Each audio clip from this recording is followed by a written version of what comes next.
Saint-Esprit, nous sommes là. Nous sommes là. Saint-Esprit, nous sommes là. Nous sommes là. Saint-Esprit, nous sommes là. Nous sommes là. Saint-Esprit, nous sommes là. Nous sommes là pour t'adorer et te louer.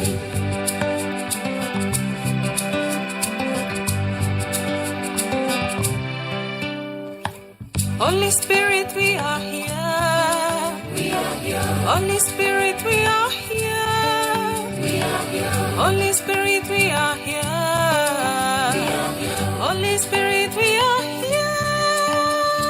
We are here to worship you.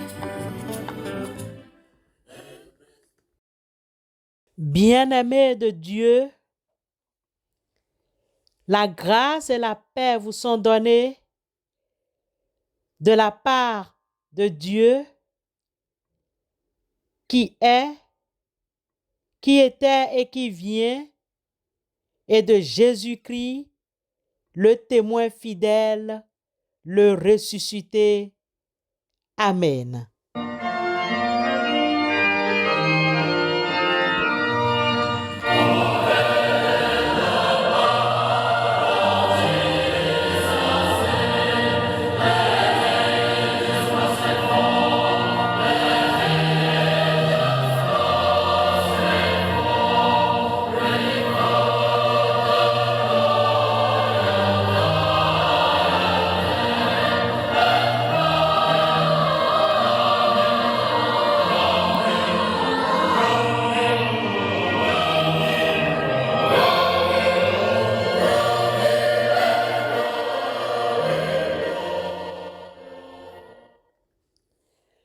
En ce mardi 4 avril, mardi de la Semaine Sainte, lisons la lettre aux Hébreux, chapitre 8, versets 1 et 2.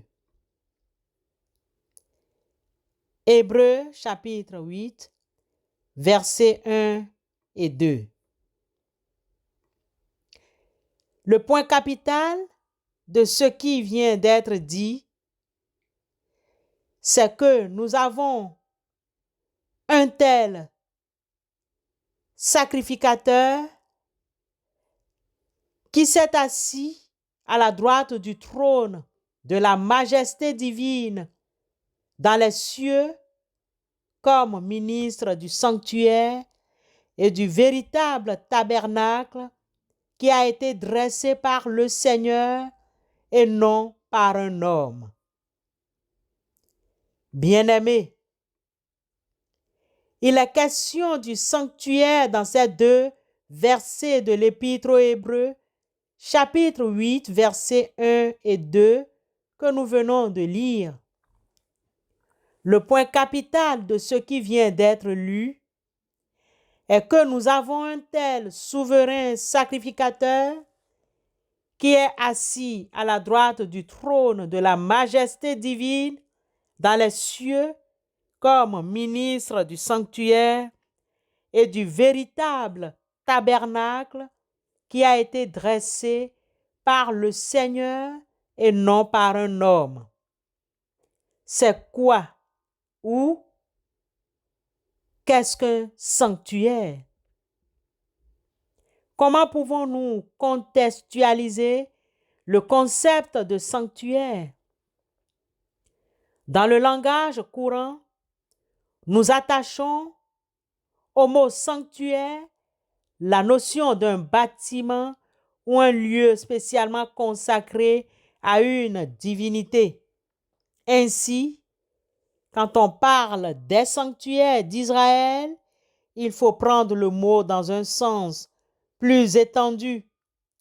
Tout lieu sacré, couvert ou non couvert, fermé ou non fermé, où Dieu était censé particulièrement être présent et où on lui apportait sacrifices et offrandes. À l'aide des services du sanctuaire, Dieu faisait comprendre aux pécheurs de façon visible et concrète ce qu'était le plan du salut. Les actes posés dans le sanctuaire sont confession, sacrifice, pardon, foi, réconciliation, sainteté. Tout cela se trouvait illustré de façon imagée par les rituels quotidiens ou annuels du sanctuaire. D'après Hébreux 8, 1 et 2, Jésus exerce un ministère dans le sanctuaire céleste. En quoi consiste ce ministère et pourquoi est-il dit dans Hébreux 9, 23 que le sanctuaire céleste a besoin d'être purifié?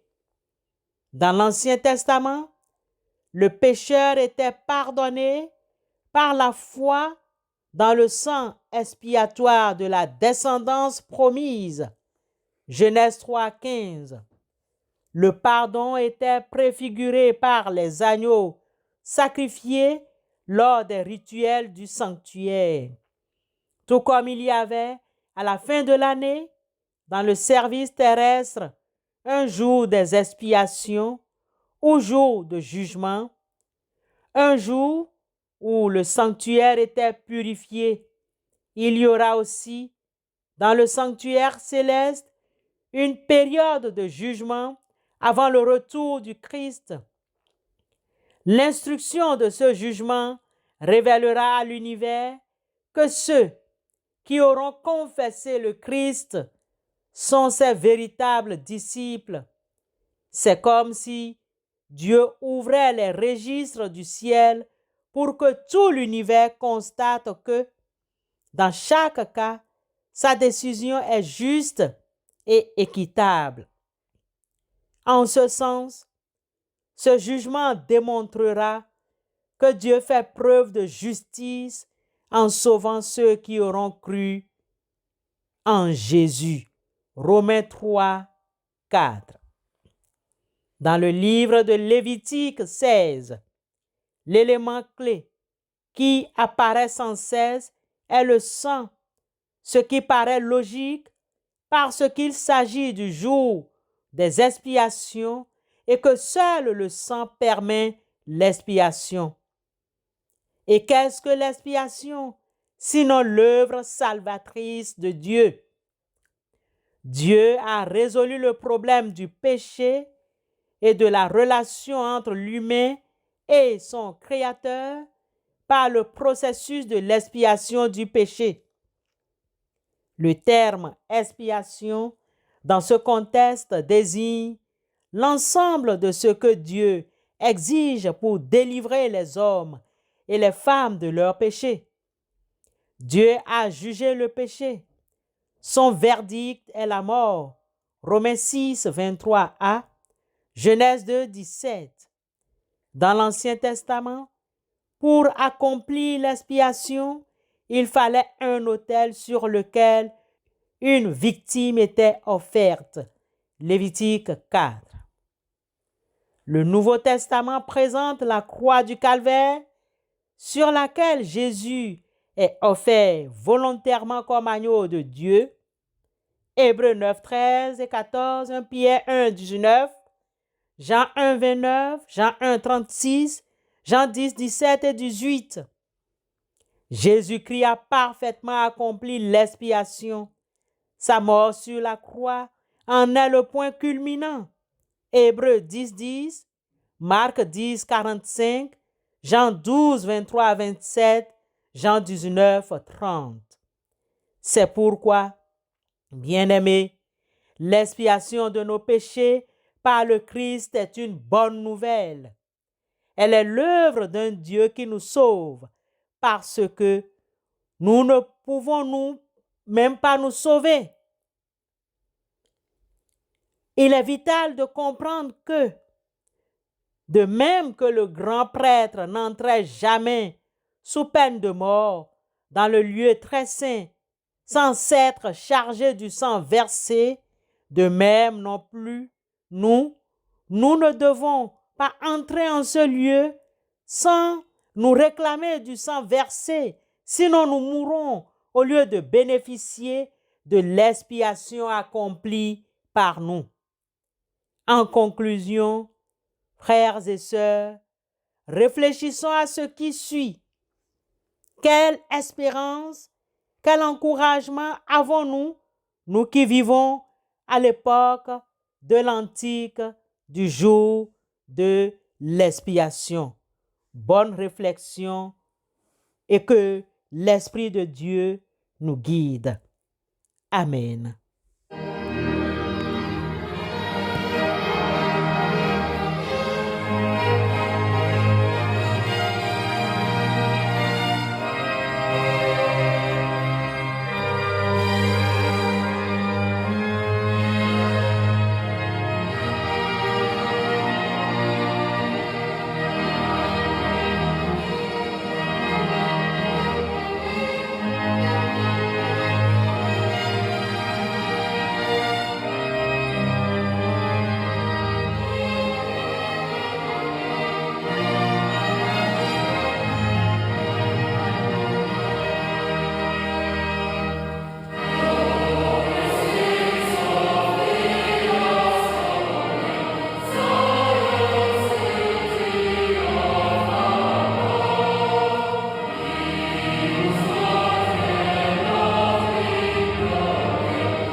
Prions Dieu.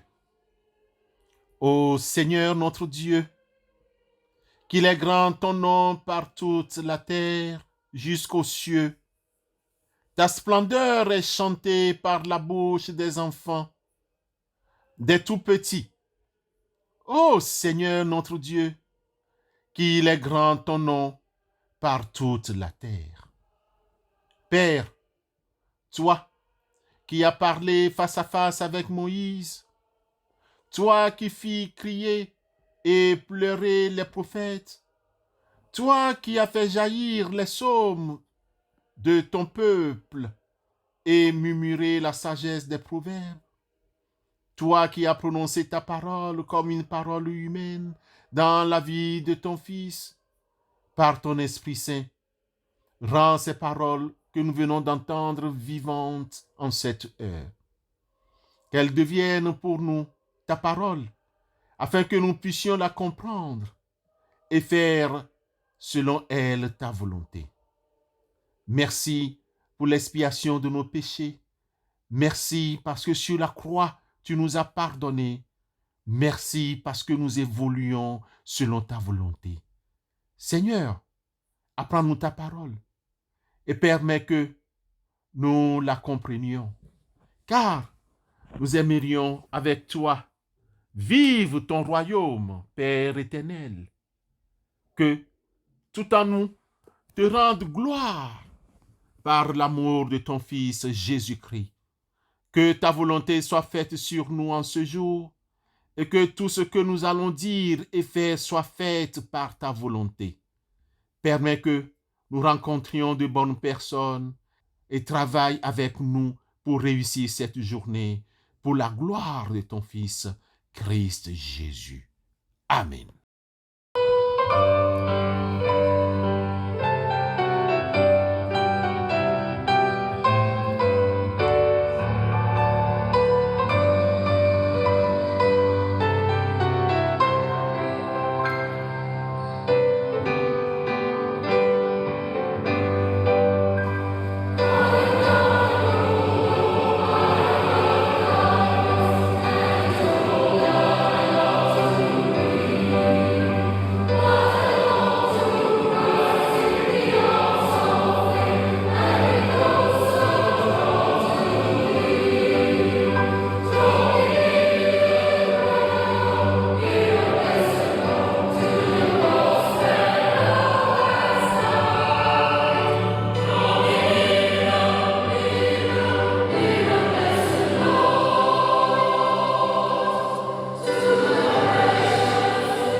Recevons la bénédiction de la part du Seigneur. Dieu vous bénit et vous garde. Dieu tourne sa face vers vous et vous accorde sa grâce. Dieu porte sur vous son regard et vous donne la paix. Amen.